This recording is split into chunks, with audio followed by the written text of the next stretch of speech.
Já pode começar? Como é? Não.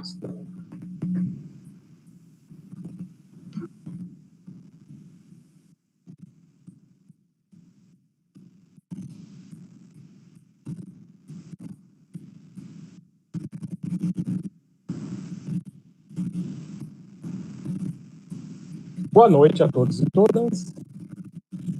Estamos aqui dando início a mais um debate vinculado ao ciclo de debates e palestras Universidade em Transformação, Desafios e Potencialidades, Educação, Pesquisa e Direitos Humanos no século XXI em perspectiva interdisciplinar, que vai até o dia 18 de dezembro.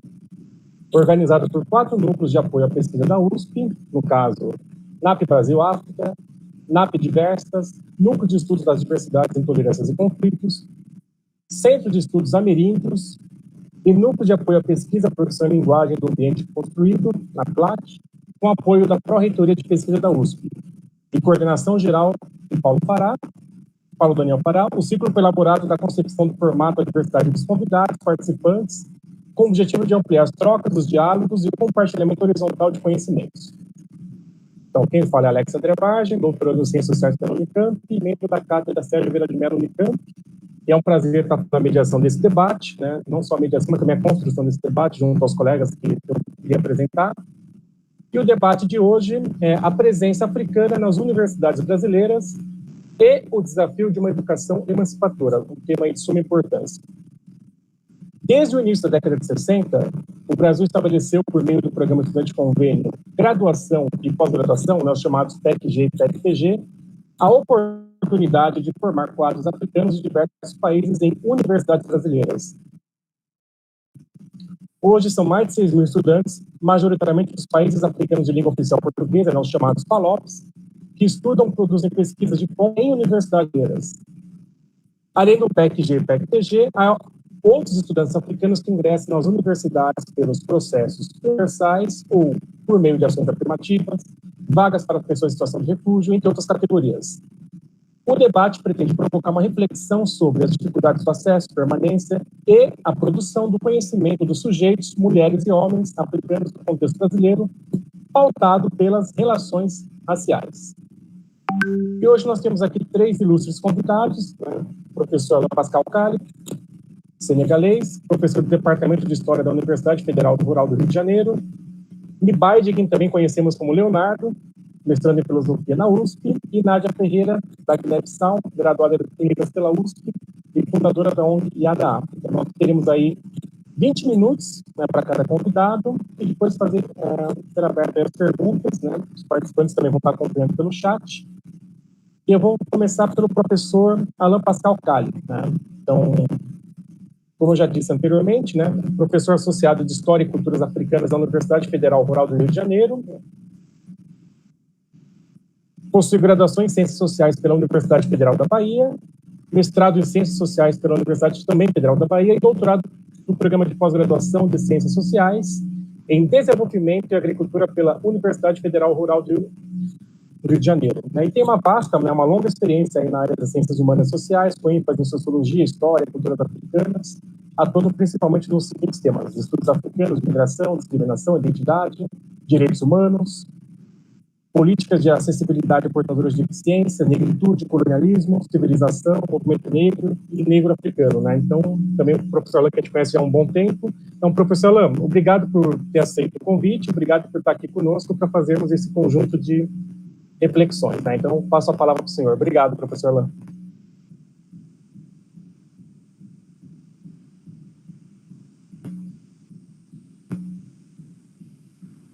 Acho que está desligado o microfone. Boa noite a todos e a todas. Agradeço pelo convite. E Alex me contactou. O Paulo Fará, com quem venho tendo anos um diálogo e uma amizade muito profunda. Então, quando eu fui procurado por Alex, ele me falou, e nem pensei 2 vezes, aceitei, porque eu sei que quando Paulo coordena uma atividade, sempre tem resultados positivos. Em julho do ano passado, eu fui convidado por marinheiros senegaleses que fazem a formação para sair como oficiais aqui no Brasil, aquela base que fica perto do Santos Dumont. E quando eu cheguei, por acaso, eu levei uma orientanda minha, está fazendo o quê? Vamos. E fomos. E aí, quando eu cheguei, me apresentaram senegaleses, e de repente apareceram 2 professores oficiais superiores daquela escola de formação dos oficiais, já senhores aposentados, e me falaram: você é senegalês? Sou. Você conhece xerife? Eu falei: xerife que se formou aqui, que saiu como oficial? Sim, eu conheço. Você conhece? Eu falei: sim, eu conheço. Você conhece? 3 vezes eu tive que responder sim. Aí eu tirei o meu celular, eu falei, mostrei o telefone dele, e a foto, eu falei para eles: é essa pessoa? Eles falaram assim. Agora eles acreditaram e posaram para fazer fotos comigo. Eles queriam que eu mandasse essas fotos para o xerife. Aí eu fiquei: o que está acontecendo? O que o xerife aprontou? Quando fizemos as fotos, um dos senhores me falou: você não sabe. Aquele xerife chegou aqui, bagunçou tudo. O brasileiro tirava 10, ele tira 11. Se o brasileiro tirar 11, ele tira 12. Ele transformou a escola toda. É uma pessoa inteligentíssima. Aí eu falei: é normal, é um ser humano. A pergunta que eu fiquei me fazendo: se fosse um branco, será que teria essa preocupação de provar que ele é inteligente, patati patata? Aí parou e apareceu o Mori, que era o formando, e também me disse: você veio para a formatura de Mori? Eu falei: sim. Ele me convidou para assistir. Aí, fotos de novo para a formatura de Mori. E naquele dia, o Senegal foi o país de honra na formatura. Aí depois eu fico perguntando, o presidente da República estava presente, tudo, era a nata da Marinha. Aí eu perguntei esses professores, porque ele falou: não, porque eles são topo do topo, esses estudantes que chegam aqui. Então, isso ficou claro para mim, que o brasileiro nunca acreditou que os africanos, sobretudo pretos, podem ser inteligentes e capazes. E, sobretudo, os 2 oficiais se formaram com especialização em eletrônica. E isso me lembrou como, ao chegar no Brasil para estudar, você é tratado. Há uma dúvida terrível das tuas capacidades. E, às vezes, nem escondido. Um amigo meu, senegalês, que são professor na COP, um dia, se vocês encontrar pretos, professor na COP, na FRJ, saibam que são senegaleses. Aí, eles diziam sempre: olha, Alain, quando você chega, ninguém quer fazer trabalho contigo, em grupo. Quando as notas começam a cair, aí você começa a ganhar amigos e respeito. Então, é por isso que sempre dissemos para as pessoas que chegam senegaleses: se um dia você tiver uma prova e não consegue fazer, devolve a folha, pega 0 e vai embora. Se você colar, você vai ser igual, inferior a eles, porque o brasileiro acredita que qualquer preto africano, e nem só preto africano, mas africano, é inferior a qualquer brasileiro. Então, nunca se iguala a eles, em termos da escolaridade. Então, quando essas fotos me fizeram falar como as universidades brasileiras são pobres em termos de intercâmbio. Eu estudei na Universidade Senegalesa antes de vir para cá, e eu fui escuteiro na Universidade do Senegal, e tinha muitos estrangeiros. Vocês vão me dizer, de outros países africanos e fora da África. Então, isso não seria uma. E quando a gente ia para o acampamento escuteiro, se cada um falar a língua do seu país, a gente ia se perder. Então, é uma curiosidade, é uma coisa que que impressiona a falta de estrangeiros. No Senegal, quando se tomou a independência em 60, o presidente da República baixou uma lei que todos os professores da universidade têm que ser de qualquer país africano, mas tem que ser africano. Então, na Universidade de Dakar, você tem, e hoje em várias outras universidades, você tem professor de outros países africanos e até fora da África. Isso é uma cultura, mas no Brasil é problemático. Então, mesmo para fazer concurso no Brasil, você pode encontrar as universidades, eles vão te criar problema, porque fica claro que eles não querem um professor preto. Eles nem querem saber se você é bom ou não. Cara é preto africano, vão fazer tudo para te eliminar. Breve, então, isso é um problema. E o tempo todo você ter que comprovar. E todo africano que desembarca, eu estou falando africano porque estou no Brasil, aprende a ser africano no Brasil. Você nunca se viu como africano, mas no Brasil você chega e você é africano. E é muito interessante quando você faz a relação como os escravizados transplantados para as Américas, que chegaram aqui na condição de Fon, Bambara, Fula, Jola, Mancagne, tudo isso chegaram nas Américas na condição de escravizar, de africanos. Aí a gente, na mesma coisa, desembarcou no Brasil, você não é mais senegalês, você não é mais congolês, você não é mais da Guiné, você não é qualquer país, não, você é africano, ponto final. Aí, isso quer dizer, isso mostra como as mentalidades não mudaram.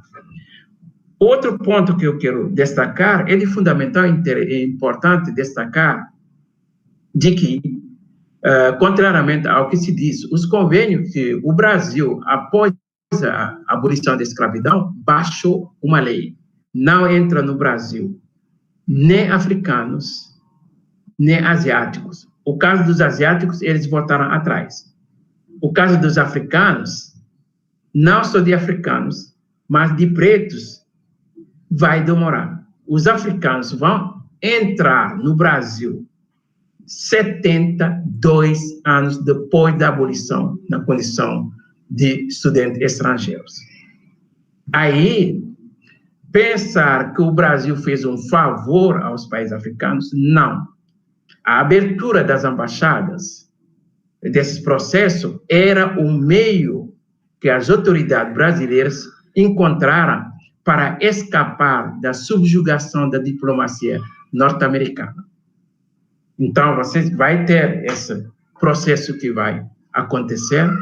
Em 60, as pessoas que chegam aqui, esses africanos que começam a chegar como estudantes, os diplomatas que chegam com as suas famílias no Rio, depois em Brasília, contribuíram bastante, indiretamente, na humanização do Brasil em termos de brutalidades raciais. Eu me explico. As mulheres e as filhas dos diplomatas, ao usar tranças, assim por diante, isso vai ter impacto. A derrota de Portugal pelas ex-colônias africanas não somente proporciona o processo de democratização de Portugal, mas, ao mesmo tempo, essa derrota proporciona também a formação do movimento negro no Brasil. Eu não posso falar de movimento negro no Brasil unificado sem a derrota de Portugal na África. O outro elemento que pouco se diz, em 64, chegou aqui o primeiro presidente do meu país, Leopoldo Sédar Senghor, e que fez um discurso no Rio de Janeiro, em São Paulo e depois na Bahia, em 64, dizendo que as universidades brasileiras devem não somente ensinar a história da África, mas também das línguas. E é muito estranho hoje que você tendo o ensino da história da África no Brasil, nas universidades, não é só o mérito, em grande parte o mérito dos movimentos sociais negros, mas é bom também dizer que o presidente da República, em 64, fez um discurso dizendo que tem que ensinar a história e as culturas africanas. Eu vou finalizar, como estou no departamento de História, dizer que é um desserviço muito grande que a gente está prestando quando se faz acreditar de que eu tenho que estudar a história da África, porque eu sou descendente de africanos, assim por diante. A história da África é a única história do mundo, isso eu posso dizer, que se você não entender a história e as culturas africanas, você não entende a história da humanidade. É a única. Porque o ponto de partida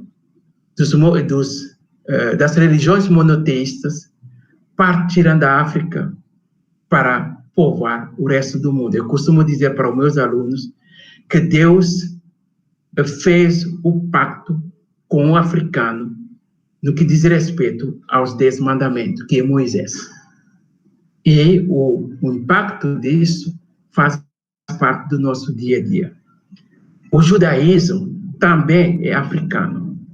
O Islã é africano, dependendo de por onde você entrar. Ora, onde vai as religiões, vai a política e a cultura juntos. E, finalmente, foram os africanos que traduziram a Bíblia do aramaico para o grego, do grego para o latim.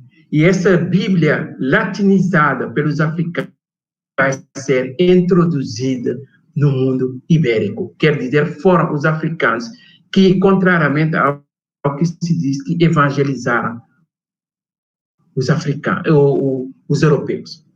Todos os primeiros cristãos, martírios cristãos, assassinados pelos romanos, eram todos africanos, porque os romanos não eram cristãos. Finalmente, fazer acreditar de que os africanos e, sobretudo, os portugueses, no caso que nos interessa, brasileiro, o contato aconteceu a partir do século XV e de uma desonestidade intelectual fora do comum. Porque passamos sob silêncio de que foram os africanos que evangelizaram os europeus, porque nos primeiros séculos do cristianismo, a África tinha mais bispos que qualquer um. Isso é um silêncio, um desserviço à humanidade. O outro elemento que é, para mim, perigosíssimo, é os 6 a 8 séculos que os africanos passaram no mundo ibérico, o chamado a invasão árabe. Ora, sabemos que o grosso dessas pessoas eram africanos, não só África do Norte, mas África Ocidental. Basta, não vou aqui ficando citando a história, a bibliografia. E foi durante esse período que os africanos vão introduzir 2 plantas fundamentais. A cana-de-açúcar, domesticada na Ásia, introduzida no mundo ibérico via o Marrocos. O café, domesticado na Etiópia, que vai ser introduzido no mundo ibérico via a África do Norte. E vão ser essas 2 plantas que vão constituir o carro-chefe do mundo atlântico. Então, vamos devagar.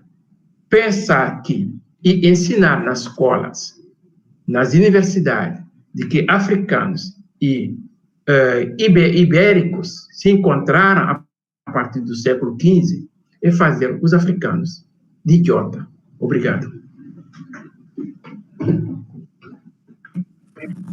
Obrigado, professor Alain. Obrigado pela sua apresentação, pelas suas reflexões. Eu vou passar aqui para o nosso segundo convidado, Ibaide Jokoudian, também conhecemos como Leonardo, tá? Da República do Chad, eu também conheci o Leonardo há algum tempo. Ele estudou filosofia no seminário Samigaba dos Índios, sabe? Ele foi formado em teologia pela PUC, e durante a graduação pesquisou a questão da migração e a teologia. E atualmente ele realiza um mestrado na USP, na área da ética e filosofia política. Realiza desenvolvida sobre o tema da representação política em Hobbes, orientado por Renato Janine Ribeiro, ex-ministro da Educação do governo de Dilma Rousseff. Então, Leonardo, obrigado pela sua participação, por ter aceito o convite, e eu passo a palavra para você. Obrigado, Alex, obrigado pelo convite. É uma honra estar aqui para falar um pouco, né, da minha experiência no Brasil e da experiência, né, dos estudantes africanos nas universidades brasileiras. É uma honra compartilhar essa mesa com o professor Alain, né? Obrigado pela aula que ele deu para a gente, né? Aprendi muitas coisas. Me lembrei também de várias aulas de história que eu tive quando era estudante de ensino médio, né, lá no Chad. Então, eu moro aqui no Brasil, né, há 6 anos, e sempre me preocupei pela questão da presença, né, dos africanos. Aliás, uma coisa que me impactou muito quando cheguei ao Brasil, né, nas universidades, não só nas universidades, mas nas escolas, né, secundárias, no ensino médio. Quando eu estava fazendo a graduação, né, fui convidado várias vezes, geralmente durante o mês da consciência negra, para dar palestra nas escolas, né, para poder falar um pouco da África. Eu fico chocado, né, pela falta de conhecimento, né, que se tem do continente africano. Uma coisa que não esperava, né, sendo que o Brasil é apresentado como um dos países com a maior população, né, negra fora do continente africano, e a África está presente, né, em quase todos os aspectos da vida brasileira. Mas, infelizmente, no ambiente acadêmico, não se fala muito, não se percebe, ou as pessoas não conseguem enxergar, né, essa presença africana. Fala não só de pessoas ou de africanos vindo do continente, mas estou falando da cultura africana que está ali presente no Brasil, na mesa do brasileiro, no vestir do brasileiro, no jeito de se relacionar do brasileiro. Temos uma presença africana muito forte, né? Que está ali presente na dança, no samba, na comida, na culinária. A gente pode encontrar, né, vários elementos do continente africano, né, que infelizmente são ignorados, ou quando a pessoa se depara com um africano, acha que é uma coisa estranha ter no Brasil, né, principalmente no mundo acadêmico. Então, no mundo acadêmico, o que me chama muita atenção, geralmente, esse aqui, falta de documentação, de estudos, né, que se referem ao continente africano, na contribuição da África na história da ciência. Não se fala, né? Se esquece muito da contribuição, né, como o professor apresentou muito bem, né, do continente africano no processo da civilização dos seres humanos. Não se apresenta muito esse aspecto, né? Por exemplo, no departamento da filosofia quase que não tem, né, um grupo de estudo, uma aula que traz, né, dessa filosofia ou dessa contribuição, né, da cultura africana na construção, né, da filosofia. Não se fala, né? Até que ano passado teve um grupo de estudo, né, um seminário sobre a filosofia intercultural, mas quando entrei eu vi que era fala mais da filosofia oriental. Se tenta, às vezes, procurar alguma coisa para falar da cultura indígena, mas com muito desprezo. Então, eu tentei apresentar um seminário sobre a filosofia africana, embora não seja o tema da minha pesquisa, mas como estava na graduação em filosofia, eu tentei, né, eu estudei um pouco a filosofia africana, então tentei trazer. Então, tem um esquecimento, não sei se é um esquecimento, mas as pessoas não falam, quando fala da ciência, quando fala dos estudos, no mundo acadêmico é difícil ver um professor se referir ao continente africano, é difícil. Né? Se fala por exemplo, quando fala da antiguidade, se olha mais para a Grécia, e depois vem para a Europa Ocidental, Oriental, e pronto. Então, se esquece da contribuição. E eu acho que isso tem a ver também com a história, né, do Brasil. Né? A escravidão fez que se procurou apagar, né, a presença africana. Né, mostrar que, de fato, a África não existe, a África não está contribuindo, né, na construção do que a gente chama hoje de civilização universal. Então, não é bem, embora não seja isso a verdade, né, e a aula do professor está ali para mostrar, né, de fato, a nossa contribuição. Então, eu acho que a gente precisa, eu fico muito feliz, né, por ter aberto esse espaço aqui, né, do grupo Universidade em Transformação, trazer esse tema, de fato, para que não seja escondida essa presença, né, da África, né, no Brasil, principalmente no mundo acadêmico. Né. Não tem muitos departamentos que procuram estudar o continente, não tem. Na USP, acho que tem que ser um centro de estudo, que hoje está andando com muita dificuldade porque o professor Kabengele se aposentou, então não tem alguém para carregar os estudos. Está tentando organizar de vez em quando alguma coisa, o grupo tenta trazer um tema para lá, para cá, mas não tem a mesma força que tinha antes, pelo menos o que eu escuto quando converso com as pessoas, né? Então, a visão está muito restringida também à África chamada de lusófona, né? Da África, eu entendo também por causa da aproximação que esses países, né, africanos que falam, que tem o português como idioma, tem com o Brasil, mas vendo a diversidade, né, das etnias que foram trazidas, forçadas a vir para o Brasil, é bom apresentar essa diversidade do continente e mostrar, de fato, o que a África faz, a África fez e está fazendo no mundo científico. E não só ficar mostrando, parece que a África não está evoluindo. Quando se fala da África, mas não, tem gente que fala, não, quero ser um missionário da África para poder salvar essas crianças que estão sofrendo. Não se fala da contribuição de cientistas, de autores africanos, né, que estão ali contribuindo na evolução da ciência. Né? Por exemplo, um professor como Achille Mbembe, muito conhecido, no Brasil, essas obras demoraram para serem traduzidas. Né? E agora está se falando um pouco das obras dele, na última obra, que é da necropolítica, que agora está tendo um pouco de debate, mas não houve esse debate se ele fosse de outro continente, com certeza teria mais chamado a atenção. Então, acho que essa é a oportunidade justamente para resgatar um pouco essa contribuição. Eu fico muito feliz, né, pela oportunidade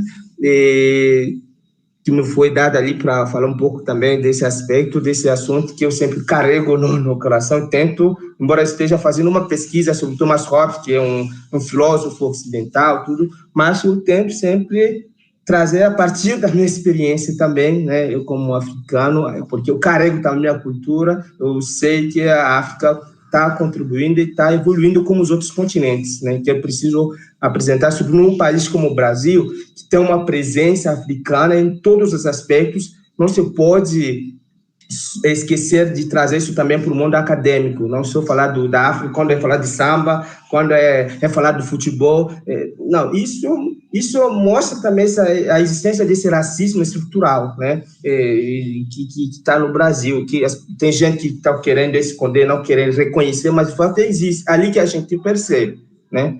Então, é um pouco isso. Eu agradeço muito, né, mais uma vez, e acho que eu vou finalizar aqui, e se tiver pergunta, mais tarde posso responder também. Obrigado, Alex. Obrigado, Mibaidig, obrigado pela sua participação, também pela reflexão. E eu vou passar aqui para a nossa convidada aqui, Nádia Ferreira, né, da Guiné-Bissau, bacharel em letras pela USP, especialização em migração, saúde mental e interculturalidade pela Unifesp, né, tem coaching em desenvolvimento pessoal, fundadora do coletivo Yada África, já atuou, né, na formação de agentes das unidades básicas de saúde no projeto da Organização Pan-Americana de Saúde. Atuamos juntos, né, inclusive, né, em 2016, né, Nádia, também conhecido no tempo. E, Nádia, obrigado por ter aceito o convite. E vou passar a palavra para você. Obrigado, Nádia. Obrigada, Alex.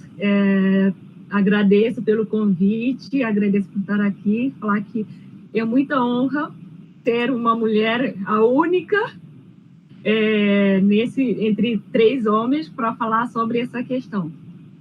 Falar sobre a questão da presença dos africanas nas universidades brasileiras, eu acho que é a mesma coisa que falar da Constituição da própria sociedade brasileira.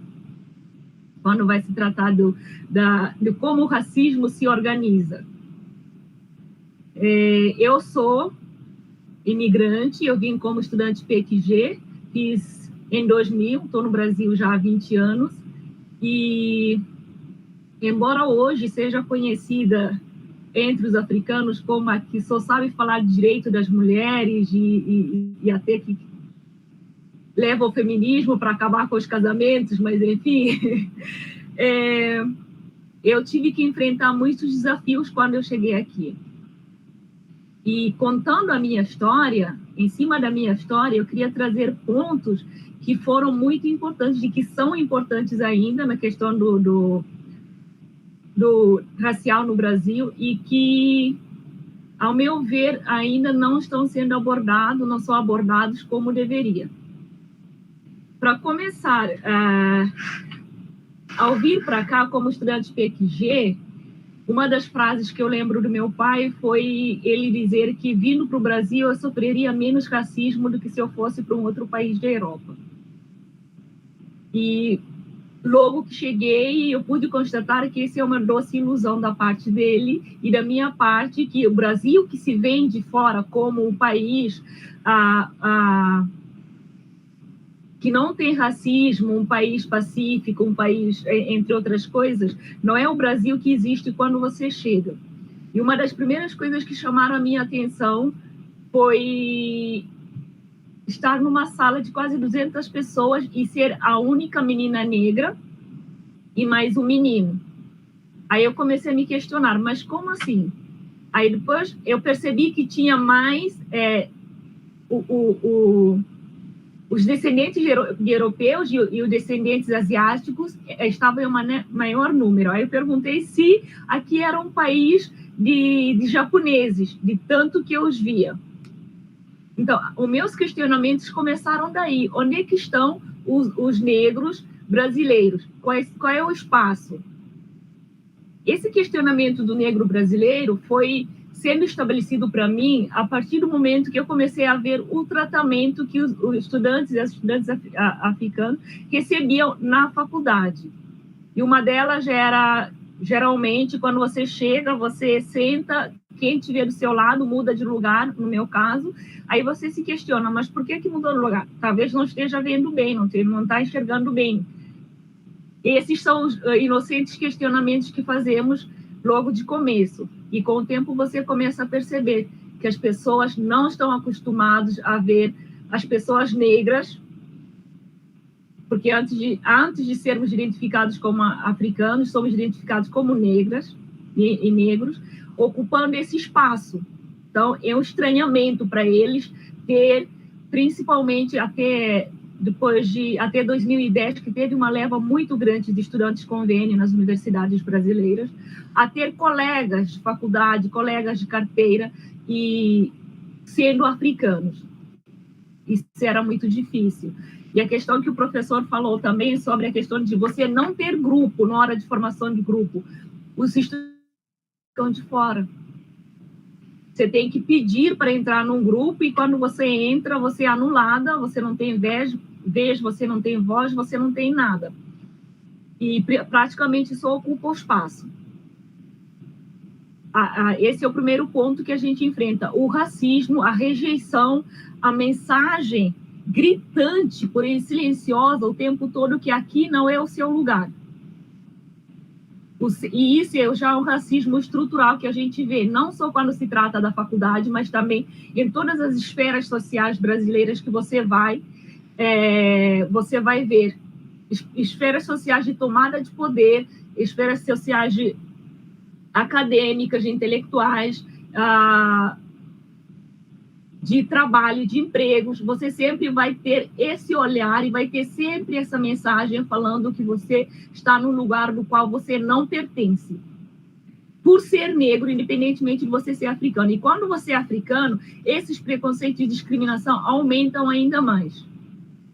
E falando nisso, já entro num dos pontos que eu avisei ao Alex que eu ia falar, que não tem como não falar, que é a questão de gênero entre estudantes africanos, é questão de gênero dentro da própria migração africana e da sua diáspora, que é a mulher africana, a estudante africana dentro das universidades, os desafios que a gente encontra por ser mulher e por estar no meio acadêmico.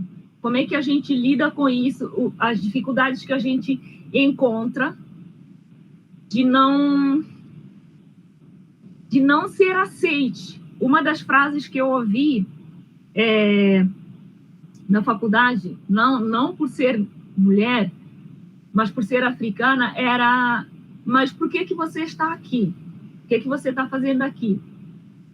E no segundo ano, no primeiro ano, são essas perguntas que acho que 99,999% da africana já teve que responder milhares de vezes. A segunda pergunta foi de uma professora falando que eu estava tendo dificuldades, aí ela me disse que era melhor eu voltar para o meu país, porque eu nunca ia conseguir. E, claro, não falou por você ser africano, mas a partir do momento que falou volta para o seu país, quer dizer, eu sou estrangeira, ali não era o meu lugar, eu devia voltar ao meu país, porque eu não ia conseguir o que estava sendo pedido, nunca como africana eu ia conseguir dar conta. Então, são mensagens que vêm bem escondidas, disfarçadas, às vezes de solidariedade, às vezes de elogios e de outros termos, mas que, na verdade, sabemos que está nos subjugando, nos colocando em lugares de incapaz, de descrença, por sermos africanas, por sermos negras. E lidando com tudo isso, o que eu sempre trago, a formação e a força das mulheres africanas. Nas últimas décadas, as mulheres africanas têm sido reconhecidas internacionalmente pelo seu papel de ativismo e de liderança dentro e fora do continente africano, o que não é visto, infelizmente, aqui no Brasil. O Leonardo falou sobre a questão surpresa que ele ficou sobre o desconhecimento dos brasileiros em relação ao continente africano, à África. Eu acho que esse é uma surpresa que todo africano passa quando você chega no Brasil. Dos primeiros pontos de considerarem a África como um país, não um continente.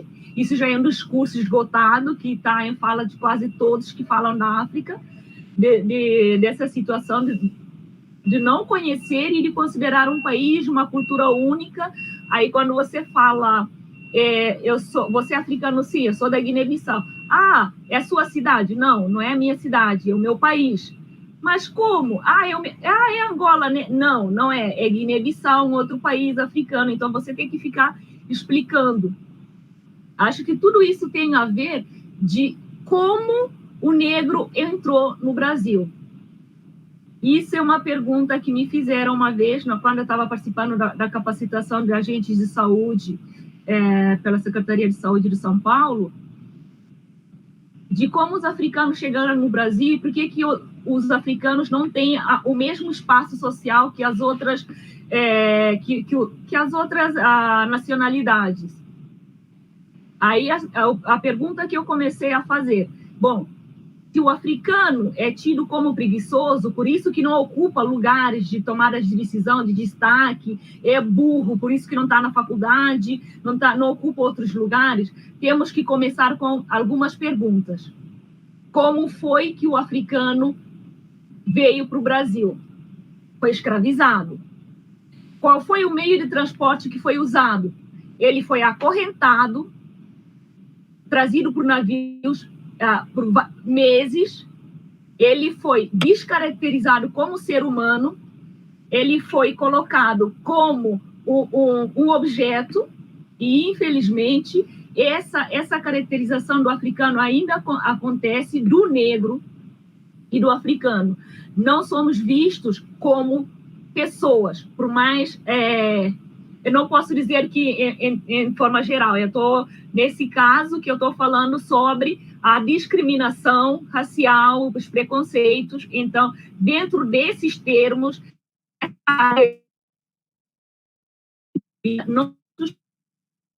como objetos, por mais que se diga, não, mudou, acabou a escravidão e tudo mais, não. Ainda o corpo negro continua sendo visto como objeto. E um dos exemplos mais comuns de se ver isso é quando fala a beleza negra exótica. Quer dizer que eu estou fora do padrão da beleza estabelecida, eu não sou normal. E isso não quer dizer que não é positivo, é negativo. E o outro ponto, principalmente que as mulheres sofrem, é que quando você faz trança, quando você arruma o seu cabelo, todo mundo se acha no direito de tocar no seu cabelo. Nossa, que trança bonita, e já vai e toca, e pega o seu cabelo. Ou seja, você não é uma pessoa, você é um objeto de observação, de admiração, que não tem o domínio próprio, não pertence a si mesmo, não merece o respeito como pessoa, de você falar, com licença, eu posso tocar. Isso não existe. E em relação ao negro, porém, quando você vê uma pessoa na rua com a escova feita, com o cabelo pintado, com luzes, você não chega e enfia a mão e fala, nossa, que luzes bonito que você fez no cabelo. Mas quando é uma mulher negra, você se acha no direito de fazer isso. Por quê? Porque ela é um objeto comum, ela é objetificada, ela é uma propriedade pública, que qualquer um pode chegar e tocar a mão, e colocar a mão. Isso se vê como se mexem com as nossas meninas na rua, de ver a morena bonita, de ser chamada de nomes, de ser insultadas, de achar que você pode chegar e já ir abraçando, e já ir se colocando, e entre outras, eu sei também que as mulheres brancas sofrem isso, de ser propriedade, de ser vista como algo para acrescentar ao seu currículo. E outra coisa que também ser africana é muito chata aqui no Brasil, principalmente nós que somos ativistas de lideranças sociais, é de você chegar no lugar e a pessoa pedir para tirar foto com você, para postar na rede social. E embora não só como lideranças, as mulheres africanas em geral, quando você sai trajada tipicamente como africana, a pessoa quer fazer foto com você para postar na rede social. Você não é um objeto, você não é um acessório para ele colocar. Você é uma pessoa, você é uma mulher africana, que tem os direitos como qualquer outra mulher. E você pode estar em qualquer espaço que você quiser. E isso não se vê. E em relação às mulheres africanas, também tem a conotação que se coloca que a mulher africana é uma mulher submissa. E aí, Alex, você vai me orientando com o tempo, tá? Que eu acabo falando e acabo me perdendo. Isso é verdade. Desde a época da pré-colonização, a mulher africana já exercia poder, espaço de liderança junto aos homens africanos. Muitas mulheres foram militares, foram guerreiras contra o regime colonial e pós-colonial. E aqui no Brasil não precisa nem se falar. da importância das mulheres negras na permanência da tradição da cultura africana, na passagem de geração em geração, como isso aconteceu. Para a formação da própria sociedade, da religião, da cultura afro-brasileira aqui no Brasil. Então, na verdade, tenho mais perguntas para fazer do que respostas. E uma delas, que eu falo quando vai falar da presença dos africanos, acho que a presença dos africanos nas universidades, como o professor Alan falou, a vinda dos africanos para o Brasil acabou humanizando muito o tratamento que os negros brasileiros têm. Por quê? Porque, assim, no começo de 2000 que eu cheguei, o número de africanos negros na faculdade era muito maior que o número de negros brasileiros na faculdade, nas universidades em geral.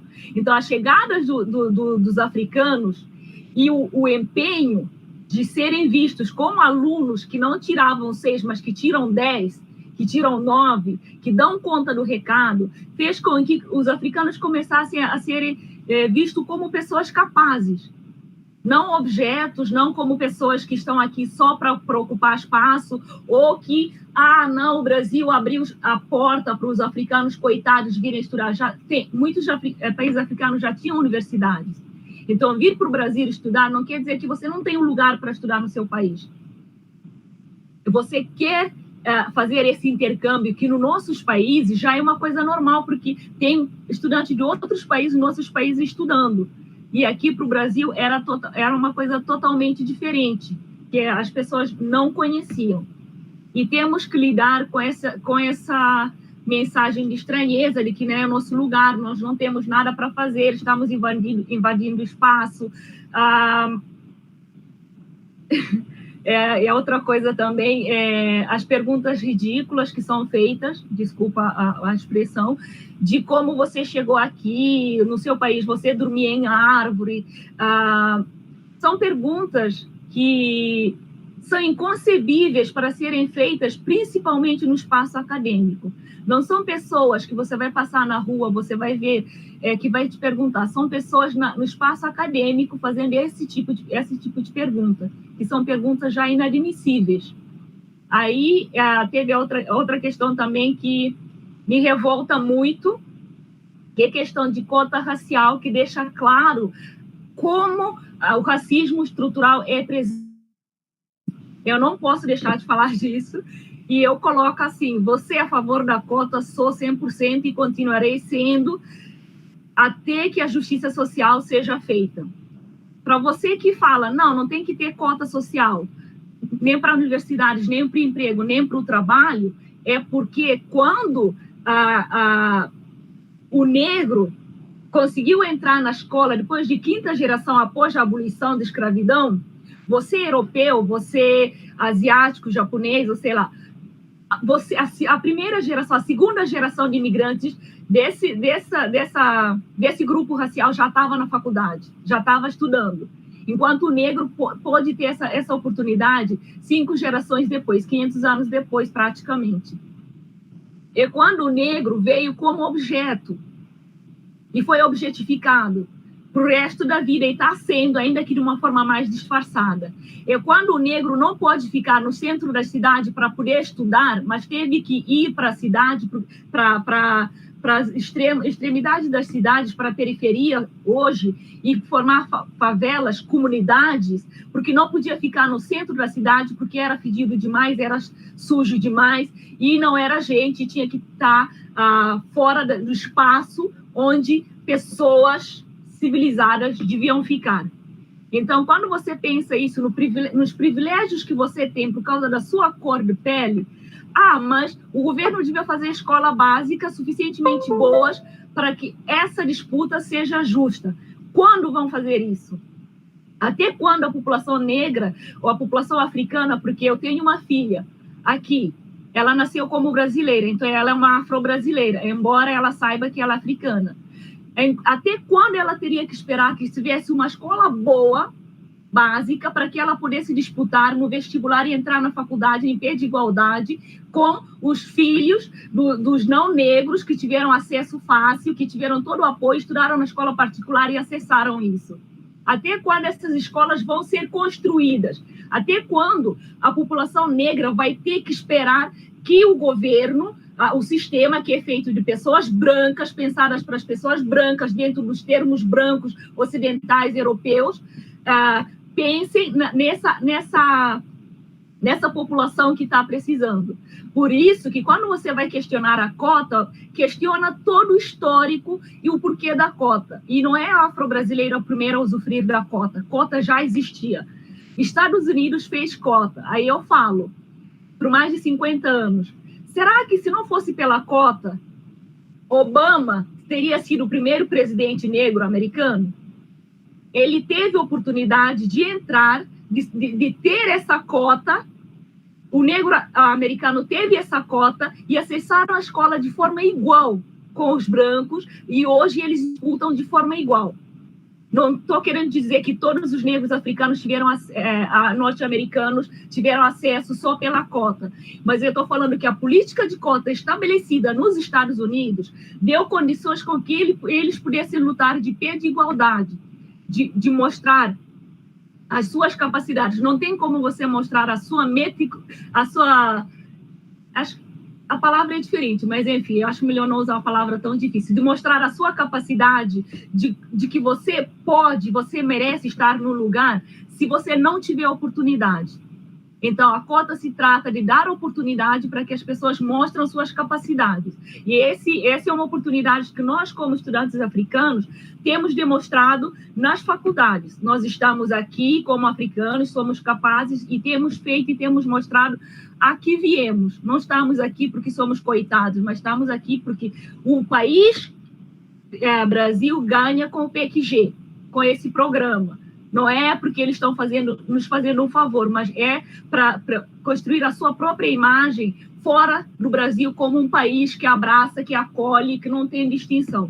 Então, essa questão da nossa presença na faculdade teria que abordar vários pontos para que seja colocado de uma forma geral. Mas, por enquanto, é isso que eu tenho a dizer. Eu vou aguardar as perguntas que eu creio que serão feitas para que mais colocações possam ser feitas também pelos outros participantes. Obrigada. Obrigado, Nádia. Obrigado pelas reflexões, né, pela apresentação. Chegaram aqui muitas perguntas, né? Antes de passar para as perguntas, só fazer mais algumas colocações, algumas reflexões. A presença africana no âmbito das universidades e tem aí os diferentes perfis migratórios, né? Então, como bem mencionado, né, pelos colegas participantes, pela proposta do evento também, do famoso, né, PEC-G, é um programa estabelecido aí desde os anos, né, faz 60 anos, enfim. E hoje nós temos quase, ou melhor, de 2000 até o ano passado, né, 2019, os dados compilados, quase 8 mil estudantes africanos aí nas universidades brasileiras que deram cumprir esse programa, dos quais, né, em 2019, foram 337. Então, uma das formas de ingresso aí do convênio, né, graduação e pós-graduação, e para além de outras categorias, né, outros africanos que também entram, seja na graduação ou na pós-graduação pelo chamado acesso universal, ou também pelas cotas, ou as cotas específicas também, tá? Enfim, aí agora muitas universidades têm adotado também no âmbito da pós-graduação para refugiados, né, uma outra categoria migratória. Então esse é um ponto interessantíssimo, né? E eu vou passar aqui para as perguntas, né? São muitas perguntas que eu também gostaria de fazer, eu vou complementar algumas também, né? Bom, a primeira que eu vou colocar aqui para os colegas, né, vem do Centro Migratório. Ele faz um comentário e na sequência ele faz uma pergunta, né? Ou melhor, uma afirmação aqui. É necessário fortalecer o ensino de história, das línguas e literaturas diversas da África, sem dúvida, né? Quais recomendações o professor Alain e outros pesquisadores fazem para que isso aconteça? E, se me permitirem, colocar só um pequeno adendo também, né? E no âmbito também da agenda de pesquisa, né? Onde entra também a agenda de pesquisa africana hoje, né? sobretudo pegando também a fala do professor Alain, quando ele chegou aqui no Brasil, no âmbito, quando fez a sua graduação, mestrado e doutorado nos anos 90, e hoje como está essa agenda? Muitas pistas vocês já colocaram, mas também reforço aqui a pergunta do colega aqui do Centro de Estudo Migratório, tá? Então, passo aqui para o professor Alain.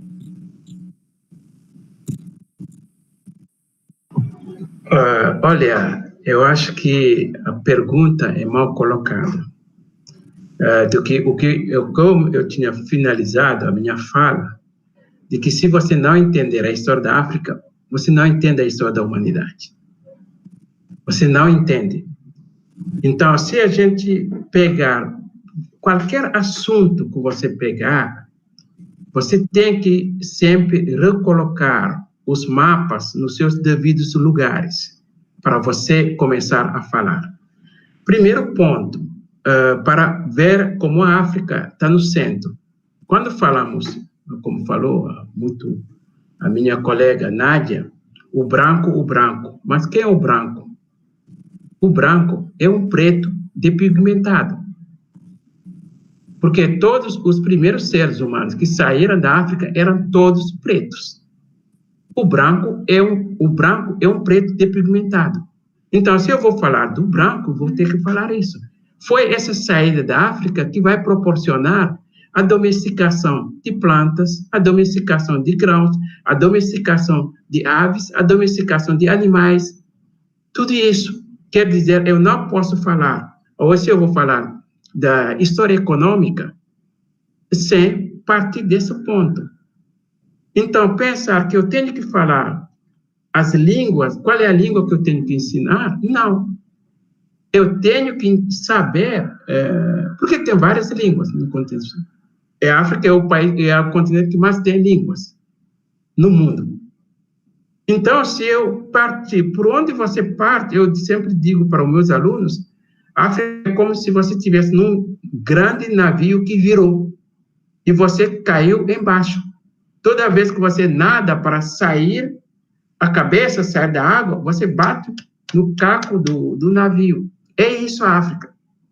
Então, contrariamente ao que se diz, é o único continente que qualquer pessoa, em qualquer buraco do mundo, fizer o teste de DNA, o DNA, que você seja branco, asiático, o DNA te leva para a África.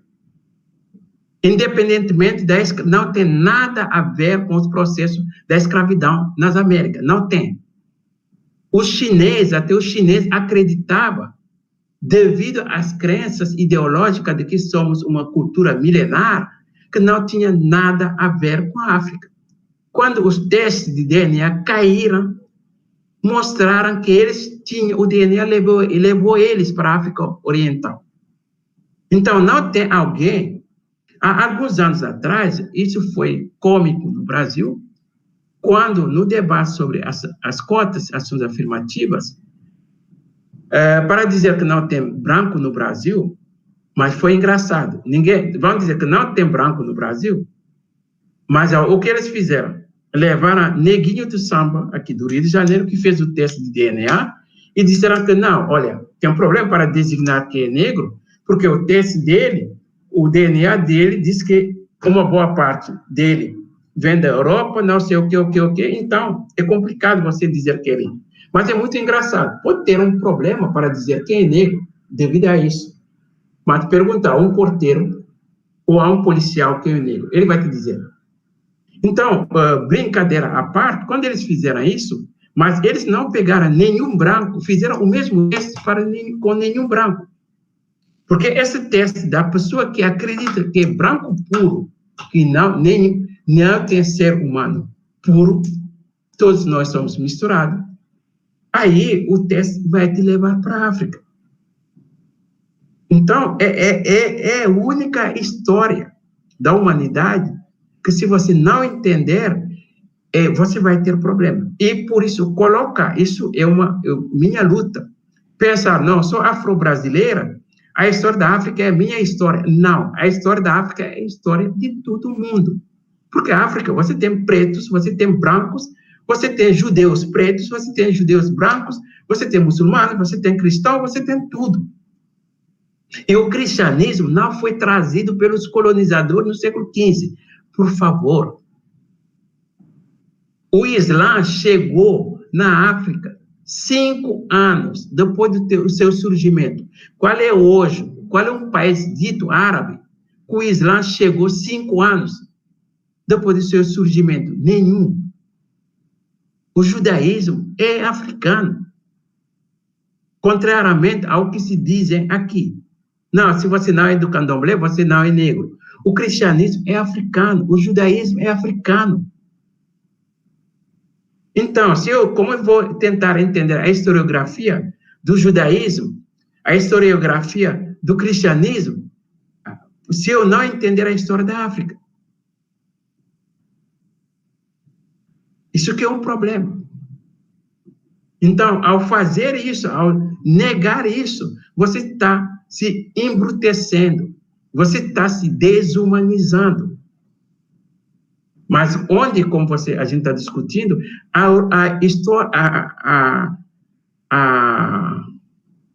universidade é o espaço mais conservador no Brasil.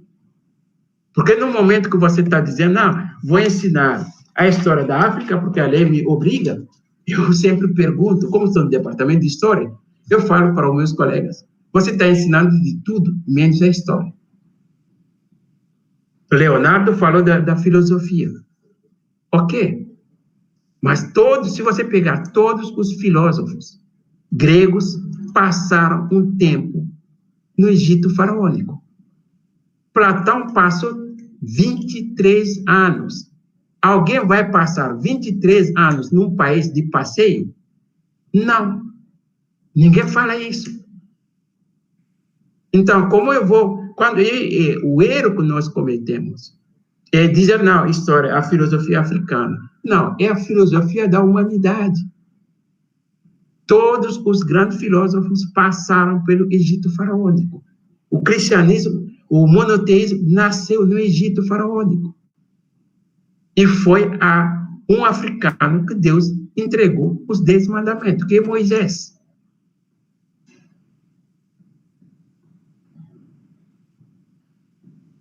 Não sei se eu respondi a pergunta da pessoa.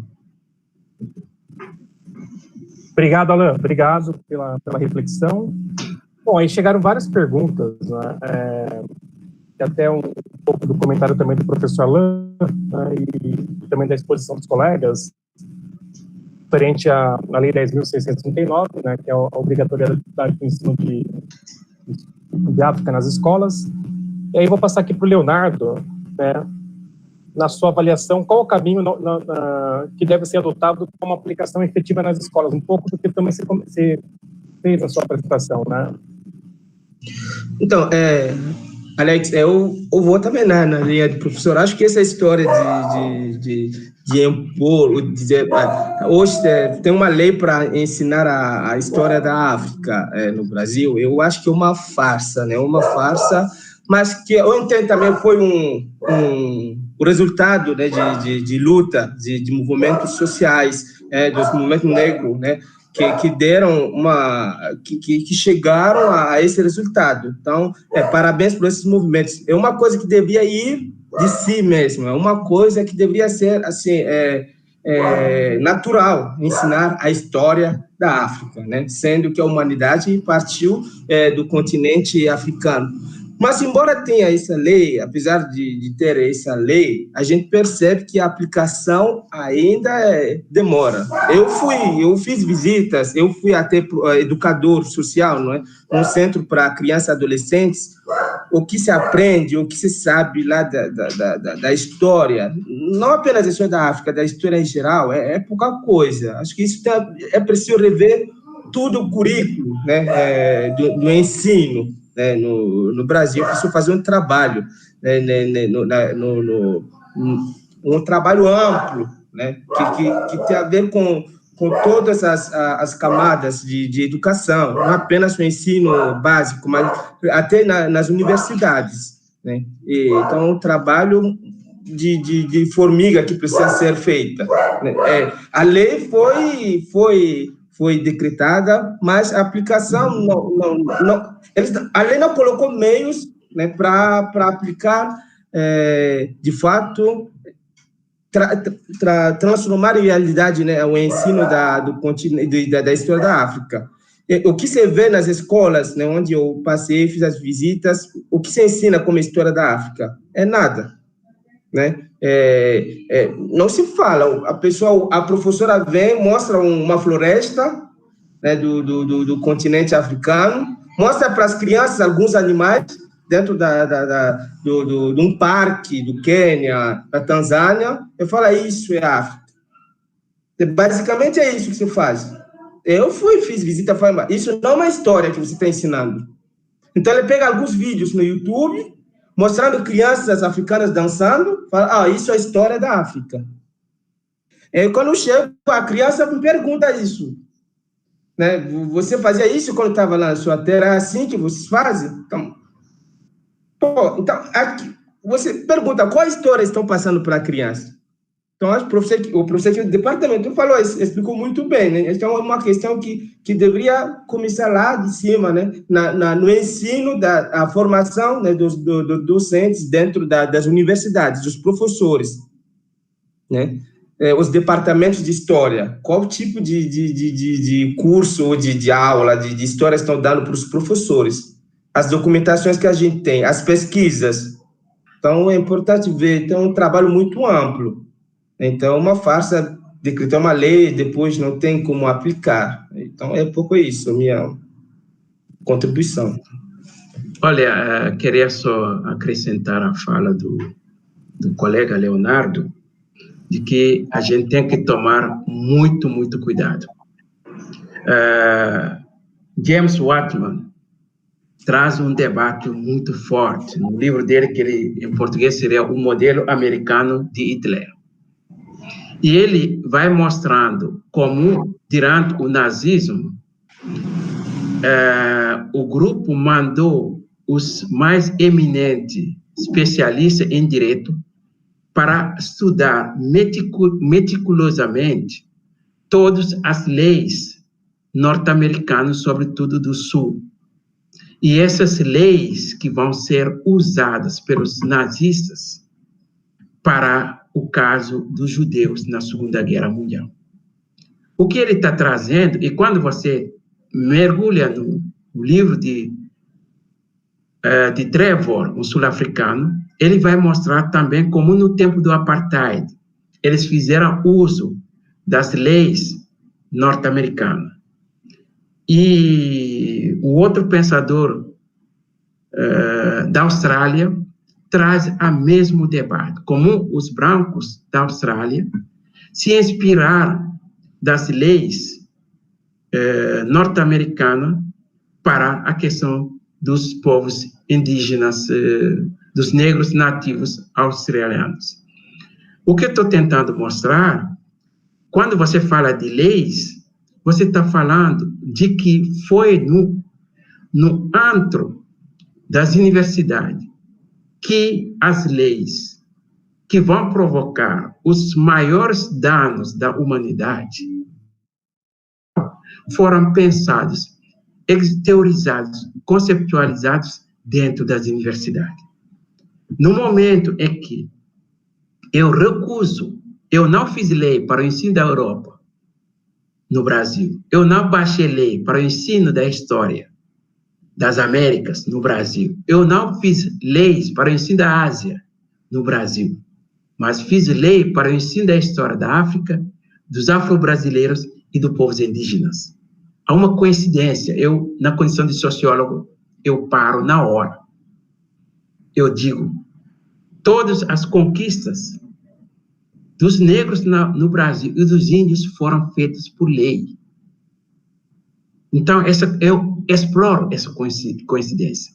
Mas essa coincidência é extremamente perigosa na medida em que, no momento em que eu recuso, dentro da universidade, de ensinar que as religiões monoteístas surgiram na África, mas que surgiram ou no Oriente ou na Europa, eu estou dizendo automaticamente que as religiões, o branco, por si só, é a emanação de Deus. A racionalidade dele é sagrada e divinizada. O corpo dele, como falou a Nádia, é um corpo sagrado e um corpo divinizado. Com esse tipo de corpo, você não pode brincar. Com os corpos não sagrados, não divinizados, eu posso fazer o que eu quero com isso. Então, hoje eu tenho os problemas eu não gosto da palavra, mas dito de intolerância religiosa, porque quando você tolera, você hierarquiza. A falta de respeito às diversidades religiosas, isso que proporciona, pouco a pouco, o fascismo. Então, o não, ao erguer o outro como a pessoa, com P maiúsculo, o humano, com P maiúsculo, via o ensino da história, você está, ao mesmo tempo, criando uma inferiorização, mas você está criando raízes de atitude fascista. Aí que a universidade tem que repensar a maneira. Você não pode entender a história da humanidade sem a história de contato, mas, sobretudo, a história da África. É possível falar do capitalismo sem tráfico e escravização? Não. É possível falar da revolução industrial e revoluções políticas, sobretudo a francesa, sem tráfico e escravidão? Não.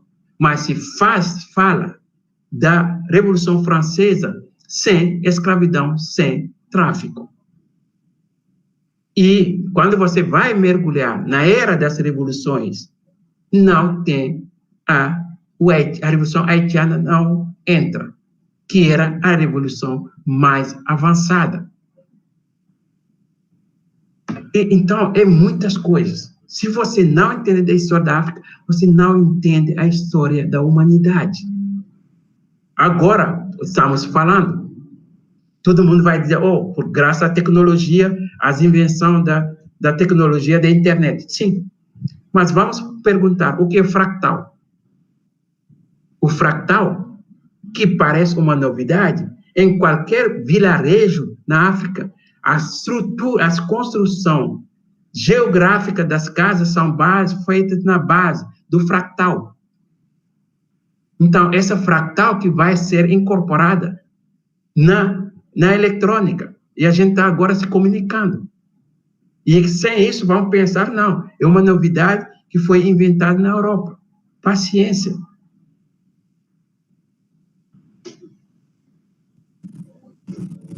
Obrigado, professor Alain, pelas reflexões. Bom, chegaram muitas perguntas, a gente tem mais uns minutos aqui para o debate, né? E eu vou passar aqui para a Nádia, né? Nádia fez muitas reflexões sobre a experiência, né, vivida no âmbito da universidade, além da universidade, a experiência aqui no Brasil, né? E você colocou muitas questões também referentes, até uma pergunta aqui que cabe na sua apresentação, né, do Adriano, né, Adriano Mucoapeira, né, moçambicano e diretor cultural da Bibliaspa, né, como reagir ao racismo no Brasil, sendo que muitos de nós, né, africanos, viemos de um processo colonial de independência diferente do Brasil. Essa é uma pergunta que o Adriano nos faz para os participantes, eu gostaria de passar aqui para a Nádia. Eu não entendi, Alex, como fazer o quê? Como reagir ao racismo no Brasil, sendo que muitos de nós, no caso africanas, né, homens e mulheres, viemos de um processo colonial de independência diferente do Brasil. Essa é uma pergunta do Adriano. Adriano, obrigada pela pergunta. Então, eu já pensei muito sobre isso e confesso que é uma colocação que sempre me traz problemas, mas não tenho problemas em fazer, porque é uma colocação minha, baseada na minha experiência e na minha vivência quanto africana no Brasil e também nos meus conhecimentos.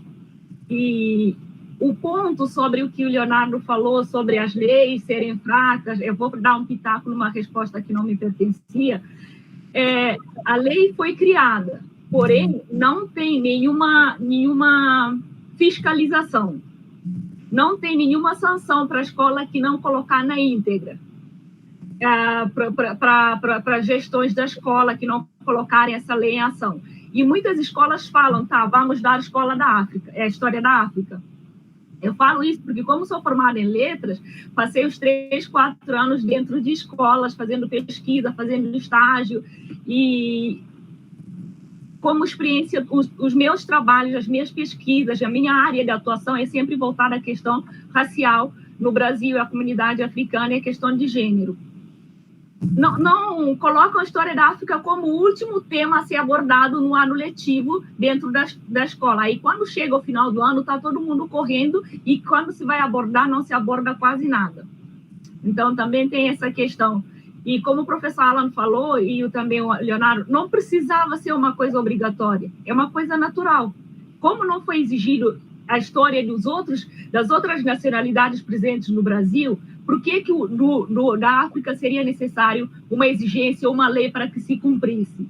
E sendo obrigatório, as pessoas cumprem por cumprir medidas, não porque realmente acham aquilo importante e tem que ser repassado. Para a valorização do povo, da cultura e da história africana, que é a história da humanidade, como o professor bem colocou. Então, essas são questões assim, a serem respondidas de uma forma muito difícil ainda.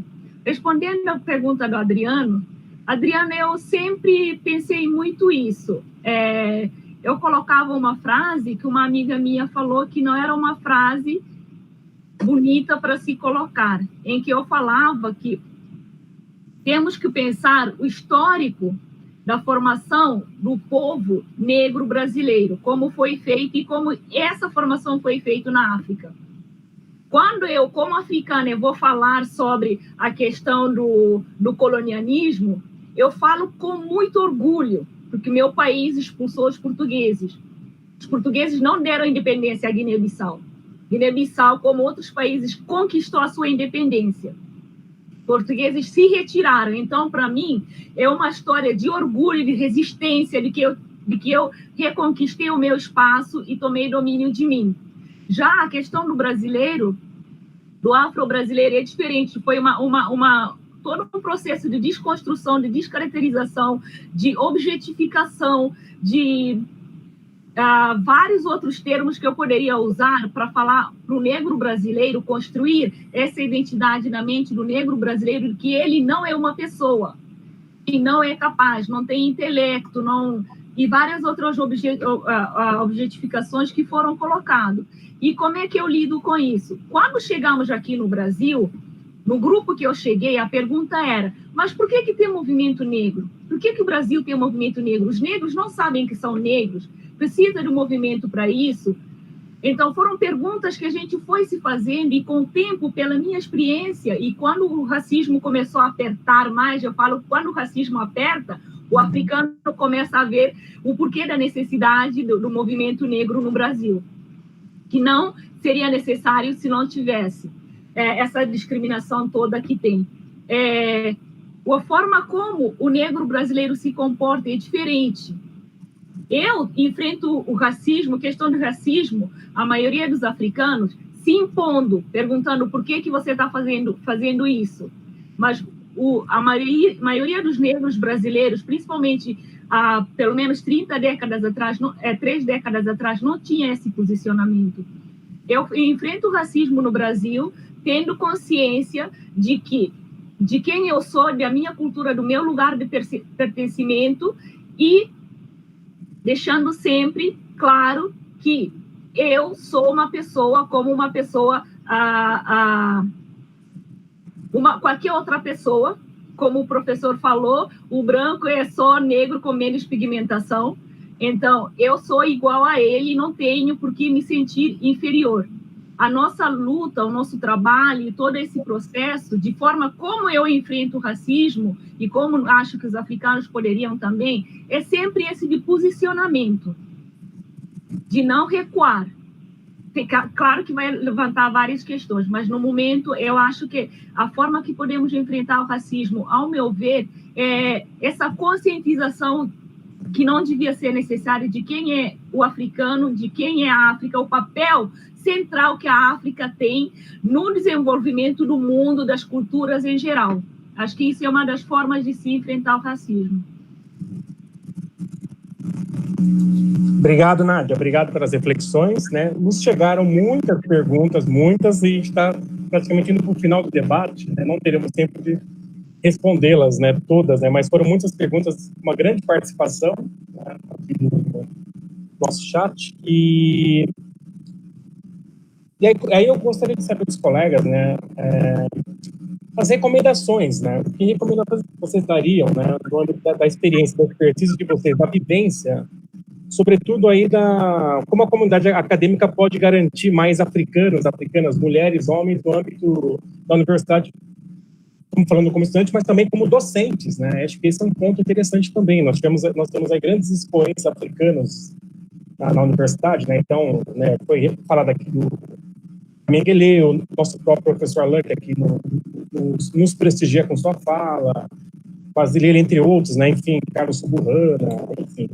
E como poder garantir, né, que as universidades, sejam elas estaduais, federais, privadas, enfim, essa construção de saberes e, sobretudo, a garantia também desses espaços que ainda são embranquecidos, como muitos dos comentários que nos chegou aqui, né? Então, vou passar aqui para vocês.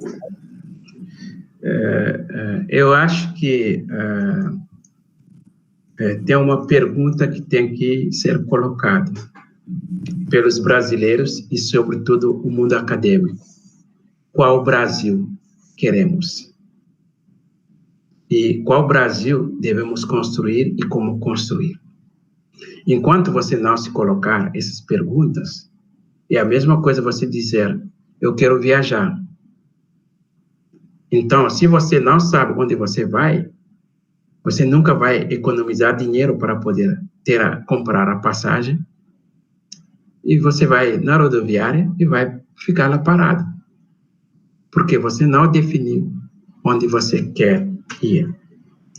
No momento em que você faz essa pergunta, e sobretudo, como fazer para vir a andar humanamente juntos, como fazer para vir a andar humanamente juntos, aí você começa a construir. Porque quando falamos do racismo, parece que a luta é dos negros. Não é.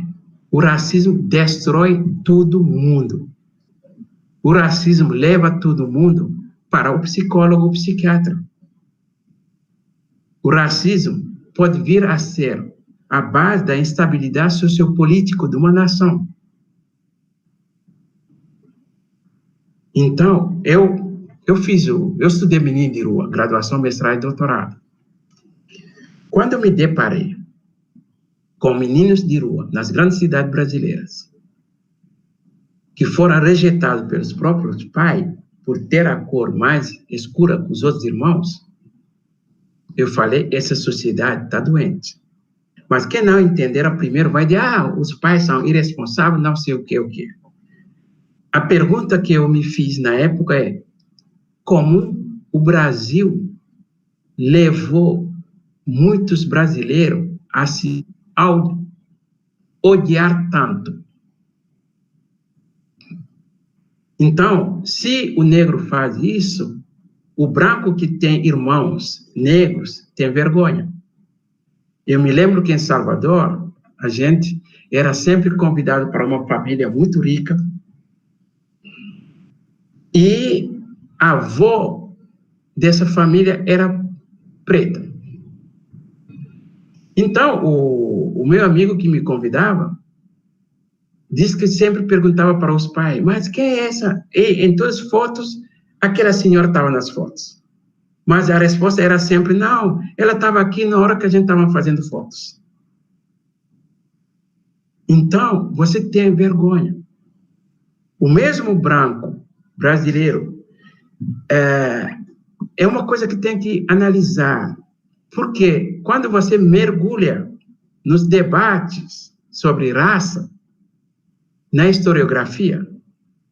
Uma coisa que não se diz no Brasil, e vamos dizer, a gente está no debate acadêmico, o português nunca foi tratado como branco. O francês nunca foi tratado como branco. O espanhol nunca foi tratado como branco.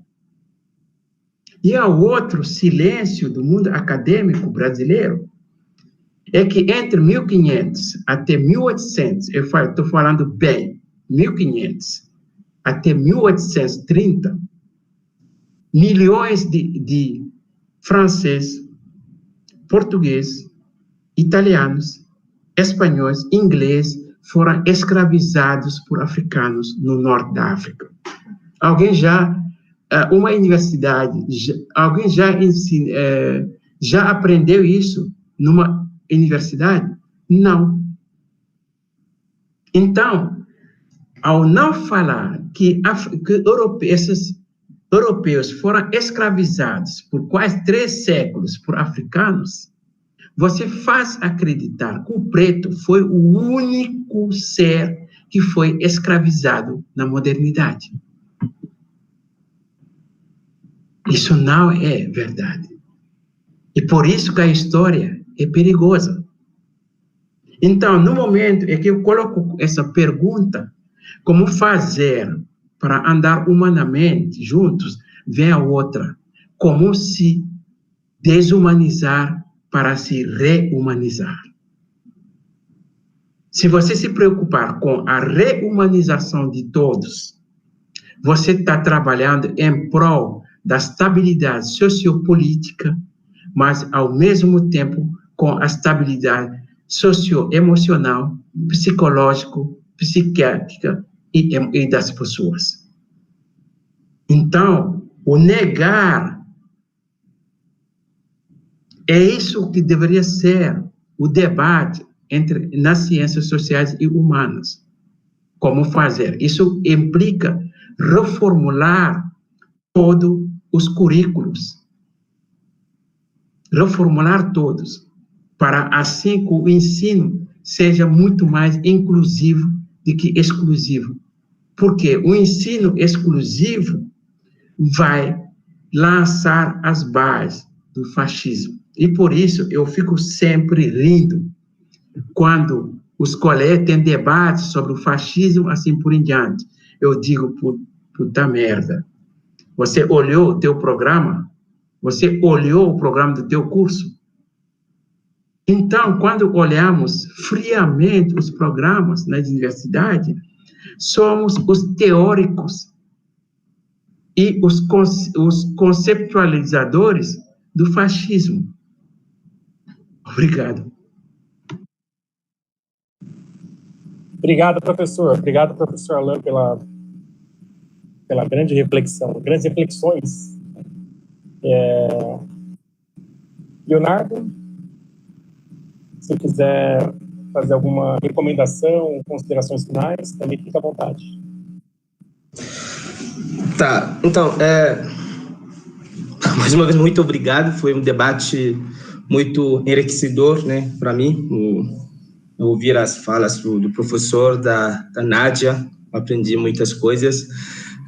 Como falei na minha intervenção, na minha colocação, acho que é preciso que se traz para o espaço acadêmico esse debate, como a gente tá fazendo agora, né? Abrir espaço para a diversidade, né? Porque não seguir só uma linha de reflexão que acaba esquecendo uma boa parte, né, da história da população, né? Então, que é preciso, como recomendação, é preciso mostrar o mundo acadêmico, buscar ser um espaço de diversidade, de debate de ideia e de ideias construtivas, né? Que buscam, de fato, a trazer para o povo um conhecimento que liberta, mas um conhecimento que ajuda a construir uma civilização que olha primeiro para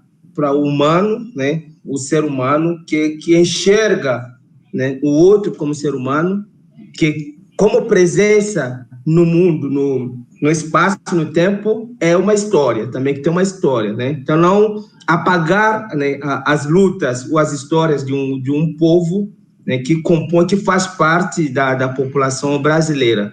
Então, principalmente neste momento, né, a gente está falando da presença africana, de afro-brasileiro nas universidades. Então, para mudar, né, acabar, digamos, com esse preconceito em relação à África ou com o afro-brasileiro, é preciso trazer esse debate, essa evolução, né, na ciência, a contribuição, volto mais uma vez a dizer, a contribuição de continente africano na construção da ciência. Não esquecer que a ciência partiu, de fato, do continente africano, né? E não só do mundo ocidental, senão sempre vão olhar para o negro, para o africano, como um homem de segunda classe, ou alguém que não está contribuindo, que só recebe. Entendeu? Então, é importante trazer esse debate para o mundo acadêmico. Então, um pouco isso a minha contribuição. Obrigado, Leonardo, também pela sua fala, pela sua participação. Nádia, você deve fazer uma recomendação, as considerações finais, fique à vontade, tá? Eu queria agradecer, mas agradecer não só por participar do programa, para Alex, por ter se lembrado de mim,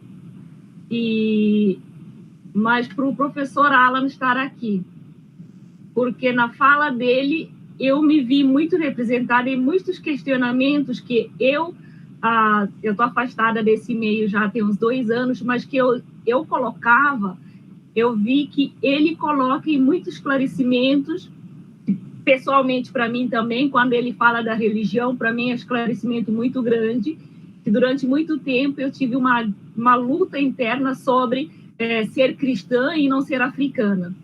Então, quando ele traz essa questão, ele me dá um espaço de tranquilidade, de que eu posso não estar dentro dos parâmetros atual, contemporâneo, que se fala da religiosidade africana, mas eu estou dentro da religião africana porque o cristianismo teve a sua origem na África com os africanos.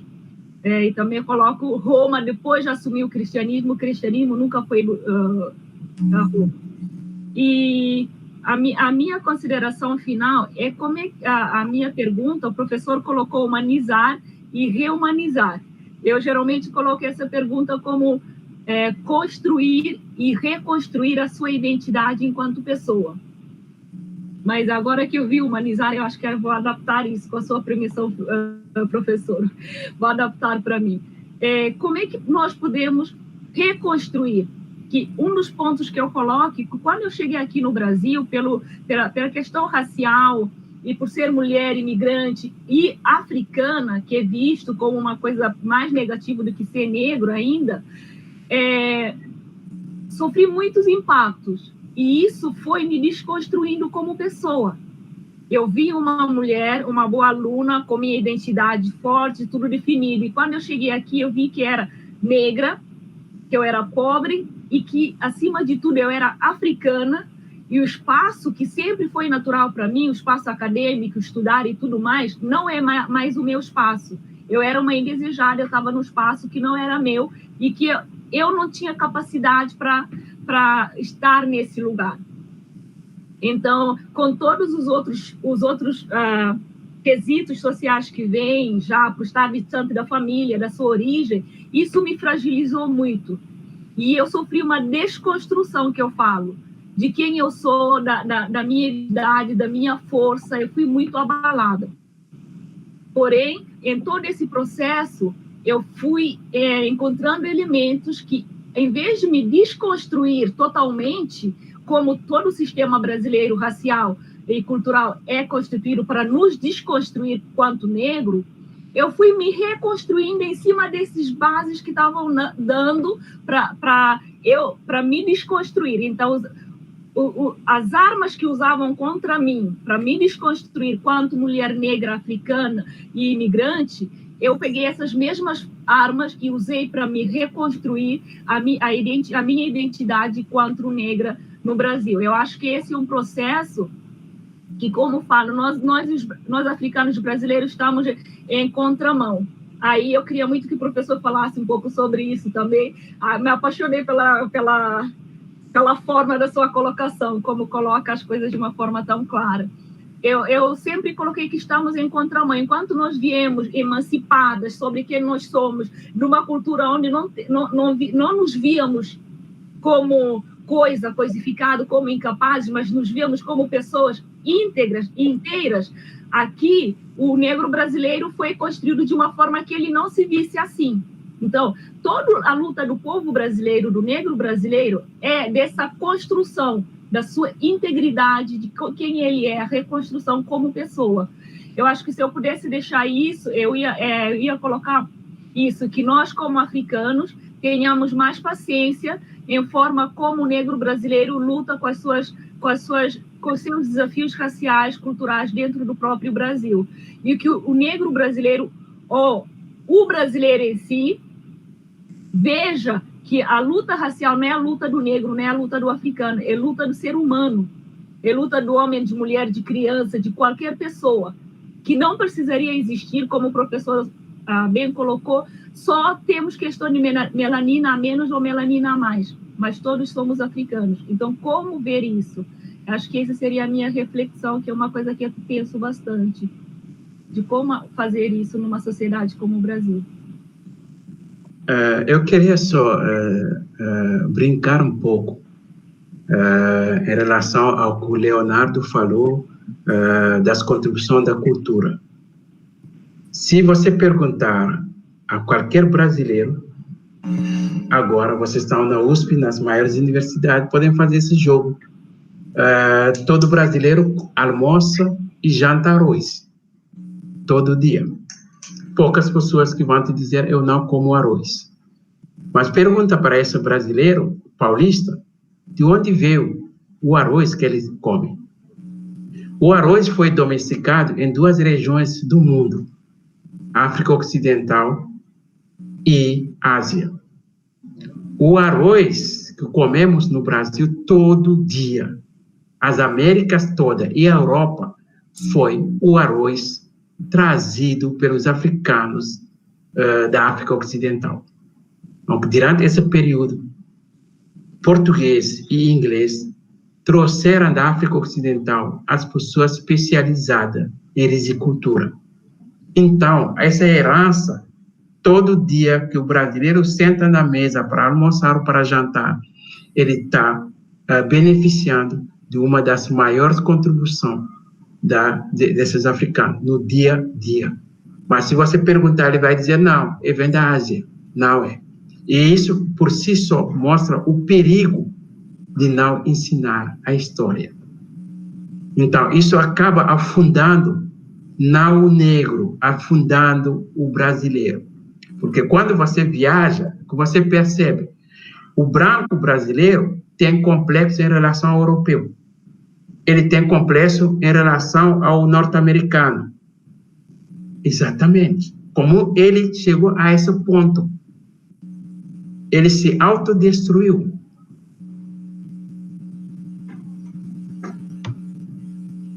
Obrigado, professor Alain. Obrigado pela sua reflexão.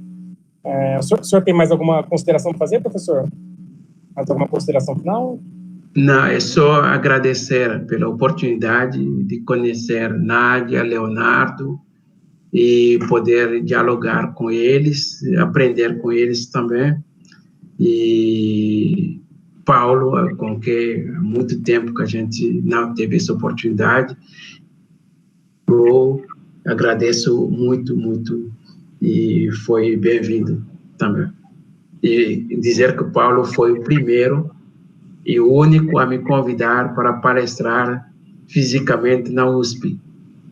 Foi o primeiro. Então, para mim, é uma coisa que marca. Obrigado. Obrigado, professor. Obrigado. Nádia? Não, eu gostaria de parabenizar e dizer que é muito importante que mais debates assim sejam feitas. E sejam feitas com... Alex, a gente se conhece há muito tempo, que a gente sempre fala o lugar da fala, né? dar aos africanos o lugar da fala para eles falarem de si. Não precisa que outras pessoas venham a falar pelos africanos. Então, eu acho que esse debate foi muito importante e eu, particularmente, agradeço muito, muito por estar aqui e, assim, agradeço muito que eu aprendi muito com o professor hoje. A sensação que eu tive é que eu estou numa aula, não dava para anotar tudo que precisava. Então, assim, agradeço de coração e, se possível, eu sei que agora o Alan não pode fazer, mas que esse tipo de debate fosse feito fisicamente, na USP principalmente, onde tem um número grande, aqui na capital, de estudantes africanos, onde esses debates pudessem ser feitos de uma forma aberta, não só com os professores, mas também entre a comunidade uspiana e próprios estudantes, porque o grau de racismo e discriminação nos alojamentos, nas moradias da USP, entre os alunos é muito grande. Então, eu acho que debates assim seria bem útil. Muito obrigada. Obrigado, Nádia. Então, agradeço a presença aqui dos nossos 3 participantes, professor Alan Pascal Cali, Nádia Ferreira, Libaide Leonardo, muito excelentes colocações, reflexões, e importante debate, como a Nádia mencionou também agora no final do lugar de fala. Então, isso é de suma importância. Então, só para lembrar os nossos participantes, que nos acompanham pelo YouTube, então, Universidade de Transformação, organizada por 4 núcleos de apoio à pesquisa na USP, NAP Brasil-África, NAP Diversas, Núcleo de Estudos das Diversidades, Intolerâncias e Conflitos, Centro de Estudos Ameríndios, CESPA, e Núcleo de Apoio à Pesquisa, Produção e Linguagem do Ambiente Construído, a PLAC, com apoio da Pró-Reitoria de Pesquisa da USP e Coordenação Geral do Paulo Daniel Pará. Amanhã, no dia 10 de dezembro, às 19 horas, então está feito um convite aqui para aqueles que nos acompanham, amanhã, dia 10, quinta-feira, a partir das 19 horas, debate, vai ter a mesa para além da aldeia, para além da academia, lutas, histórias e narrativas indígenas em mídia digital. Então, teremos a presença de Idiauri Caduel, mestre em Antropologia Social, Márcia Candeba, mestre em Geografia, ativista e escritora, Fernanda Bombardi, doutoranda em História Social, e a mediação de Luma Ribeira Prado, mestre em História Social. Então, está feito convite para aqueles que nos acompanham também acompanhar o debate de amanhã. Então, nós iremos finalizar por aqui. Agradeço a todos e todas por terem nos acompanhado, nossos participantes pelas excelentes reflexões, e um grande abraço a todos, e nos vemos no decorrer dos debates. Muito obrigado, um grande abraço a todos e todas. Tchau, tchau. Obrigado. Tchau, tchau. Tchau, tchau, tchau.